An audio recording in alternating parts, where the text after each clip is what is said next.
Hello everyone, and welcome back to my Doctor Who Series 10 reviews. This week, I'll be looking at Smile, the second episode of Series 10, and I would just like to make you aware before I start that any negative responses to this review, such as anger, disagreement, or grief, could result in death by Emojibot. You have been warned. So without further ado, here's what I thought of this week's instalment. Do keep smiling. So yes, cringy Emojibot jokes aside, what did I think of Smile? Well, I didn't go into it with massively high expectations, but I was pleasantly surprised. I mean, don't get me wrong, I didn't go in with a kind of pessimistic approach. I'm always optimistic with a new episode of Doctor Who, particularly in the Capaldi era, which I'm absolutely a big fan of. I adore it lots, and I get along with most of the episodes. There aren't many that I don't like. I mean, the only one really is In the Forest of the Night, Frank Cottrell-Boyce's first episode for the series.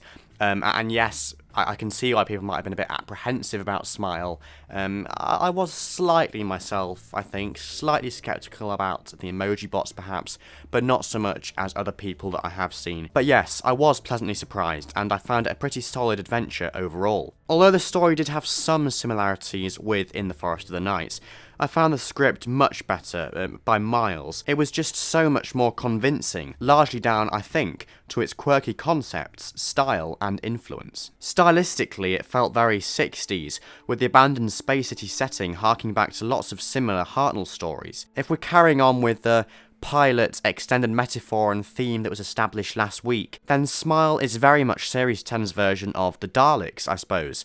There's a strange futuristic city that Doctor is curious to explore, despite one or more reluctant companions, and some deadly little robots. Well, you know what I mean, the Daleks aren't robots, they're mutants, but let's not go there. I also love how the foundation for the episode was real modern-day science, much like early Hartnell stories that set out to educate as well as entertain. Visually, this episode was absolutely out of this world. I think it was such a good choice to use the yearly foreign shoot budget for a trip to Valencia. Why has it never ever been used before in the show, or in any other popular science fiction show or film for that matter? Although it might have done, I've not researched it, perhaps it has done, but certainly none that I've seen in the past. I think that even if you weren't a massive fan of the plot or the story overall, we can all probably agree that Smile's futuristic colony is one of the most impressive alien cities we've seen on Doctor Who in its entire history. And luckily, Cottrell-Boyce's script played to the location's advantage, in that because it hadn't been colonised yet, lots of extras weren't required to make the setting convincing. You can have Bill and the Doctor there, in Valencia in this museum, and it's completely convincing as an alien setting. Looking at more specific elements now, the plot was pretty good, I think. I mean, it wasn't really structurally groundbreaking in any way.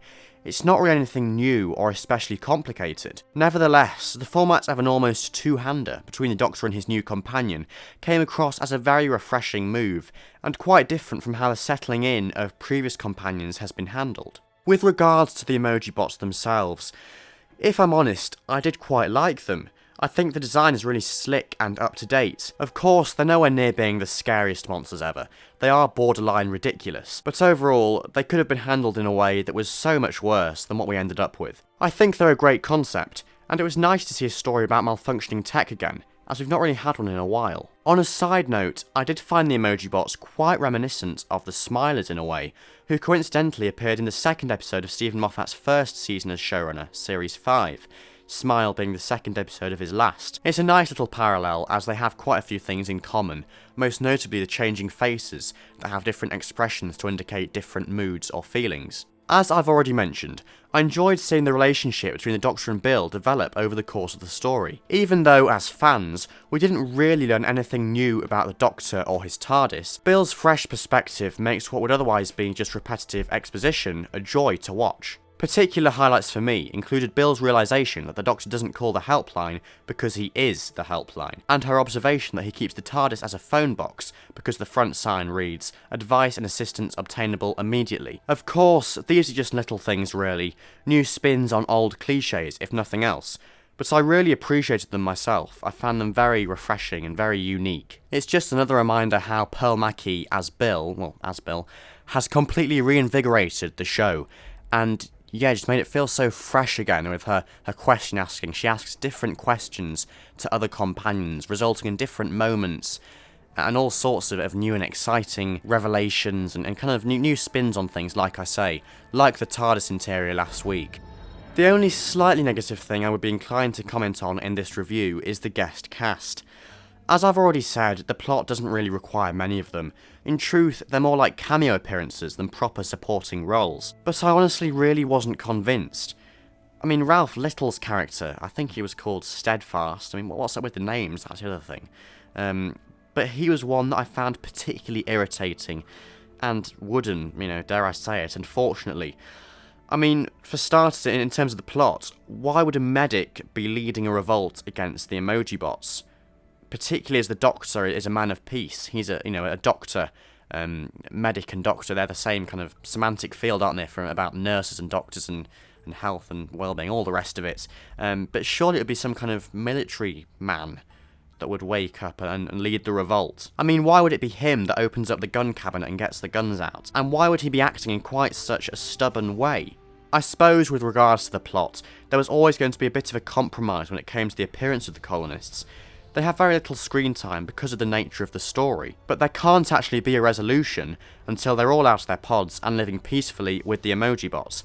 And just another side note, Capaldi was awesome as Negotiator / Peacemaker 12. Lots of Zygon inversion vibes from that, which is a nice little link there, a nice connection to earlier episodes, tying all of the Capaldi era together really, which is great, thumbs up. But back to the guest cast, yes. It is a shame, but this is an element I can just about overlook, I think. The colonists weren't necessarily acted badly. However, on the whole, I just didn't find them very believable, and I don't know if that's just me.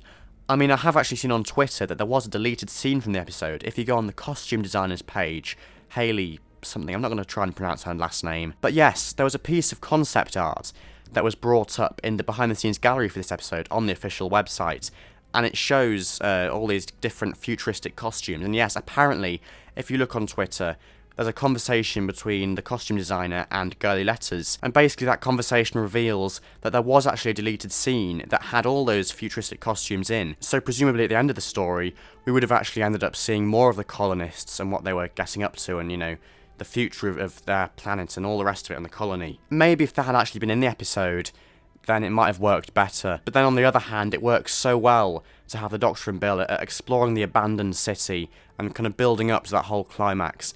It is a little bit rushed, and the guest cast do suffer, I think, from their little screen time in the grand scheme of things.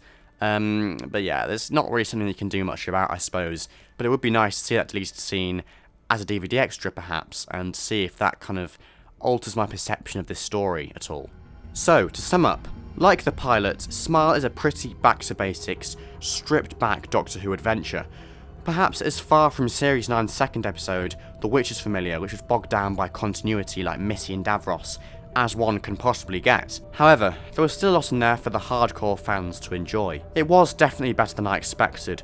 Not a particularly groundbreaking story in the grand scheme of things, but a very nice little adventure, and its strongest aspect was definitely the fact that it was driven by the Doctor and Bill's constantly developing relationship. So I'm going to give Smile a big thumbs up emoji.